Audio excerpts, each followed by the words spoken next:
የተወደዳችሁ ሰላም ለእናንተ ይሁን። ኢየሱስ ክርስቶስ ጌታ ነው። እግዚአብሔር አምላካችንን እጅግ አድርገን እናመሰግናለን።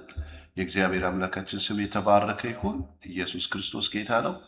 ዛሬም እግዚአብሔር አምላክ የሰጠኝን ቃል ድምፅ ይዤ ወደ እናንተ መጥቻለሁ። ማቴዎስ ወንጌል ምዕራፍ 6 ላይ የእግዚአብሔር ቃል እንደዚህ ይላል፣ አነብላችኋለሁ። ኢየሱስ ክርስቶስ ጌታ ነው።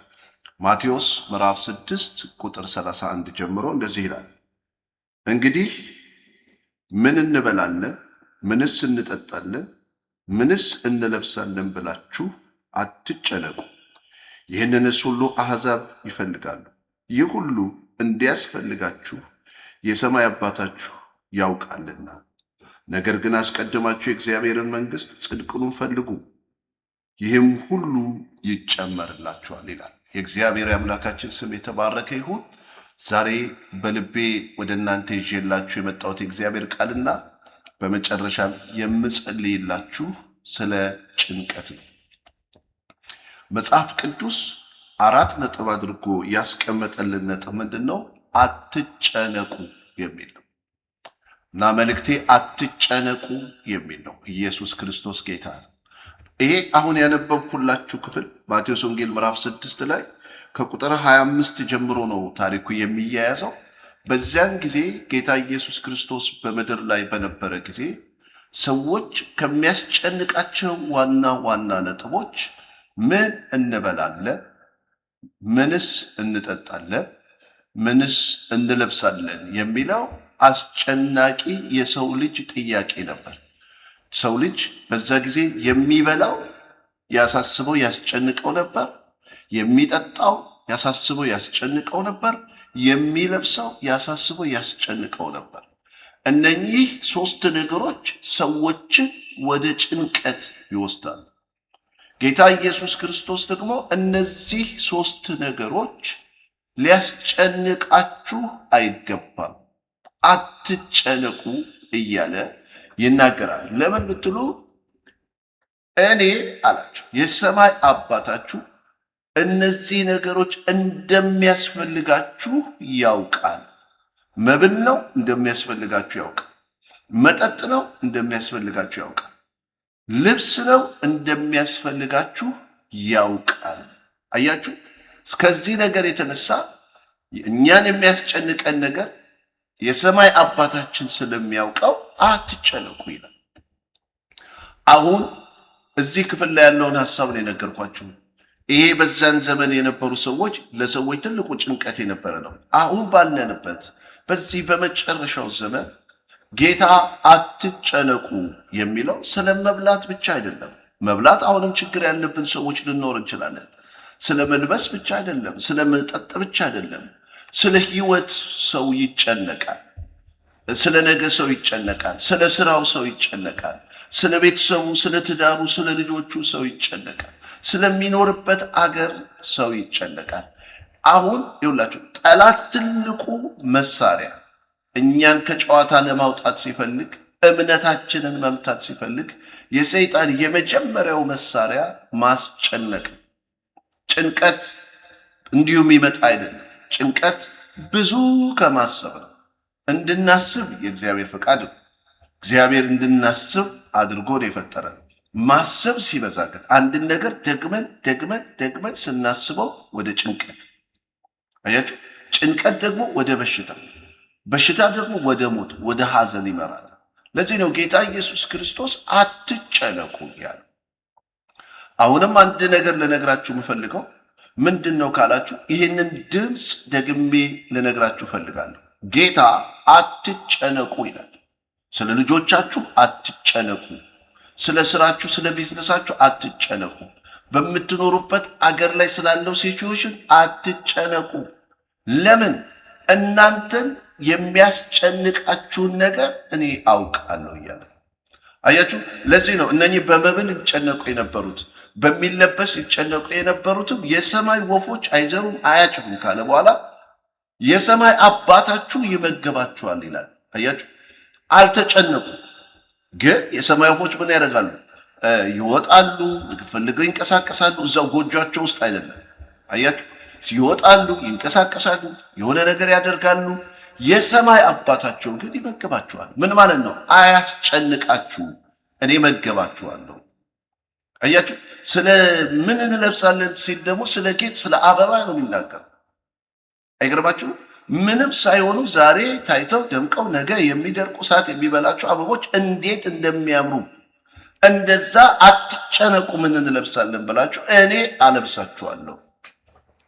ማቴዎስ 6 ላይ ያለው እኔ አበላችኋለሁ፣ እኔ አለብሳችኋለሁ፣ እኔ አጠጣችኋለሁ ካለ በደንብ አድርጋችሁ እንድትሰሙ ይፈልጋል። ስለ ልጆቻችሁም እኔ ቴኬር አደርጋለሁ። ስለ ስራችሁ፣ ስለ ማንኛውም አሁን እያስጨነቃችሁ ያለው ጉዳይ እግዚአብሔር አትጨነቁ ሲል እንደ ህመም ማስታገሻ ይህን ቃል ብቻ ነግሮ ትንሽ ቆይተን ደግሞ እየተነሳብን እንድንጨነቅ አይደለም። እግዚአብሔር ምን እያለ ነው መሰላችሁ? አውቃለሁ ለወፎች መብል ከሰጠው አበቦችን ካሳመርኩ ካስጌጥኩ ያንተን ህይወት ማሳመር ማስጌጥ ማስዋብ ያንቺን ህይወት ማብላት ማጠጣት ማልበስ ትዳርሽን መጠበቅ ልጆችሽን መጠበቅ ቤተሰቦችሽን መጠበቅ ስራሽን ቢዝነስሽን አገልግሎትሽን መጠበቅ የኔ ድርሻ ነው። አትጨነቁ ነው። ኢየሱስ ክርስቶስ ጌታ ነው። ነገር ግን ምንድን ነው የሚለው ስላችሁ ይህን ክፍል ሲነዳው ሲናገረው አንድ በጣም ደስ የሚለኝ ቃል አለ። ነገር ግን ይምላል መጨነቃችሁን ተውና ነገር ግን አስቀድማችሁ እግዚአብሔርን መንግስትና ጽድቁን ፈልጉ ነው የሚለው። ምን ማለት መሰላችሁ? ምን ይቅደም ነው የሚለው መጽሐፍ ቅዱስ። እግዚአብሔርን መፈለግ፣ መጸለይ፣ ፊቱን መፈለግ፣ እሱን መከተል ይቅደም። አንድ እግዚአብሔርን የሚከተል ፊቱን የሚፈልግ መቅደም ያለበትን ነገር ያስቀደመ ሰው ጭንቀት አይገዛውም። ብዙዎች ይህን ድምፅ እየሰማችሁ ያላችሁ ሰዎች ቅድሚያ የምንሰጠው ለጭንቀታችን ስለሆነ ለሚያሳስበን ነገር ነው። ቅድሚያ ለእግዚአብሔር ስጡ።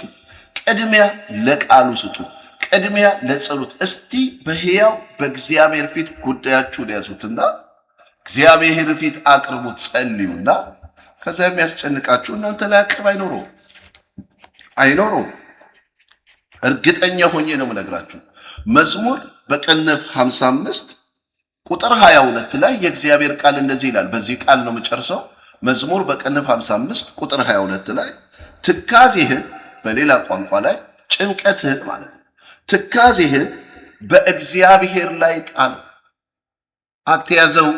አንተ ሰው ጭንቀትህን አትያዘው፣ ጣለው እያለ ነው። እግዚአብሔር በእኔ ላይ ጣለው። አያችሁ፣ ሌላ ቦታ ላይ እርሱ ስለ እናንተ ያስባልና የሚያስጨንቃችሁን ሁሉ በእርሱ ላይ አትያዙት። በጸሎት በእግዚአብሔር ፊት ጣሉት።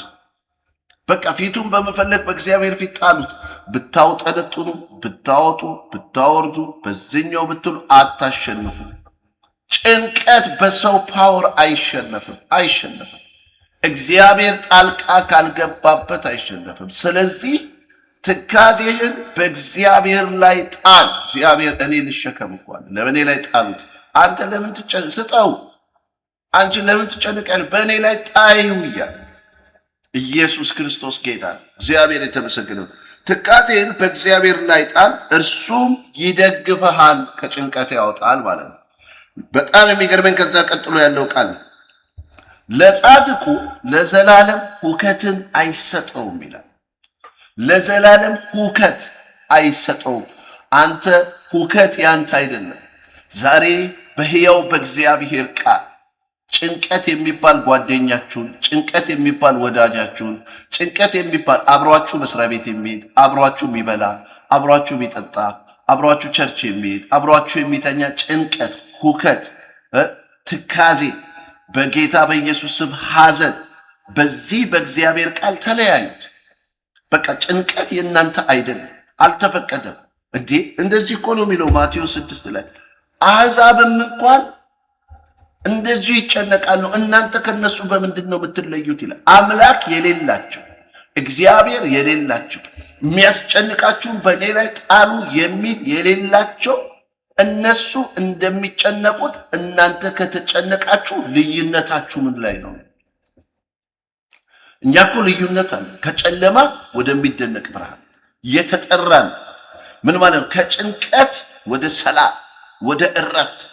በፍጹም ከእናንተ ጋር ያለው ጭንቀት የእናንተ አይደለም።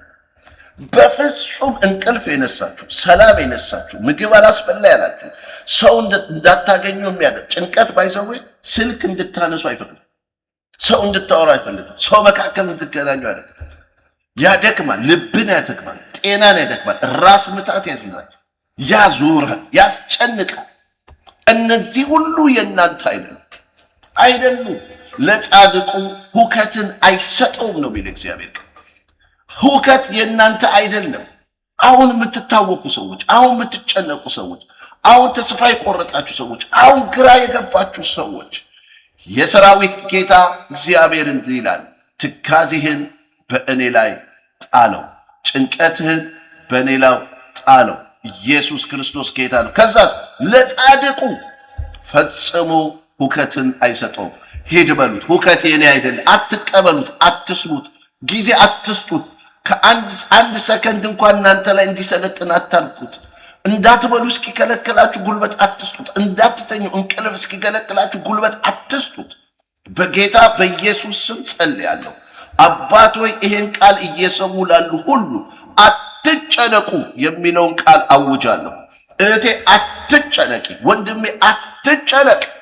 በር ዘግተው ተጨንቀው ተቀምጠው ለነበረ ግድግዳውን ሰብሮ ጥሶ ገብቶ ሰላም ለእናንተ ይሁን ያለ ጌታ አሁን በኢየሱስ ስም በሚያስጨንቃችሁ ነገር ላይ ሰላምን አውጃለሁ። ሰላምን አውጃለሁ። የሚያስጨንቃችሁ በኢየሱስ ስም ከእናንተ ላይ የተነቀለ ይሁን። በኢየሱስ ስም ከጭንቅላታችሁ ላይ፣ ከአይምሯችሁ ላይ፣ ከልባችሁ ላይ ጭንቀትን ነቀልኩ። በኢየሱስ ስም ጭንቀትን ከእናንተ ላይ በኢየሱስ ስም አዛለሁ። ለቋችሁ እንዲወጣ በጌታ በኢየሱስ ስም ጸለዩ። የትኛውም የጭንቀት መንፈስ ከቤታችሁ ላይ ተነቀለ።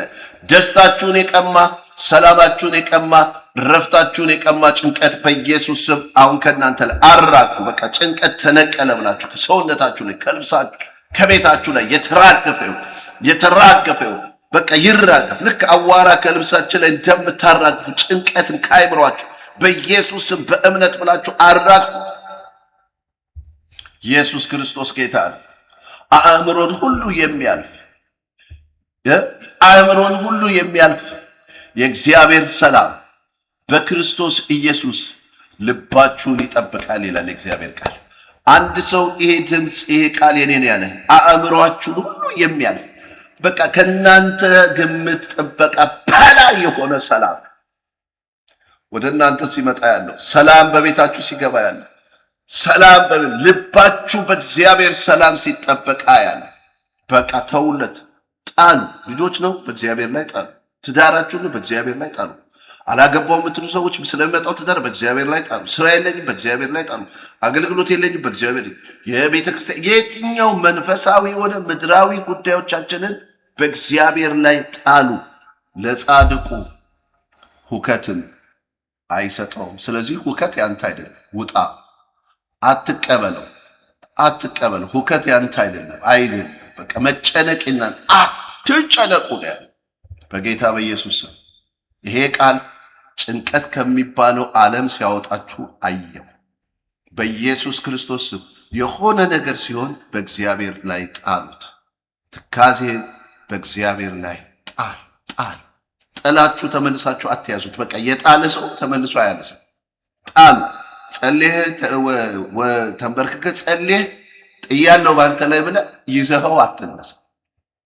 በቃ በቃ ኢየሱስ ክርስቶስ ጌታ ነው። እግዚአብሔርን እጅግ አድርገን እናመሰግናለን። ይህ ቃል ብርታት፣ ጉልበት፣ አቅም እንደሚሆናችሁ አምናለሁ። ብዙዎች ከዚህ እስራትና ቀንበር ነፃ እንደምትወጡ አምናለሁ። የጌታ ጸጋና ሰላም ከሁላችሁ ጋር ይሁን። ሻሎም